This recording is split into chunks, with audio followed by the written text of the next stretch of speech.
Late December. A Berks County woman has been arrested after police say she intentionally coughed on a nurse at an urgent care facility.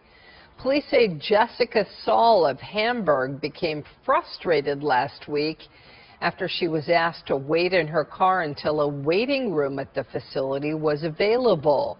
They say Saul then lowered her mask and coughed directly in the nurse's face.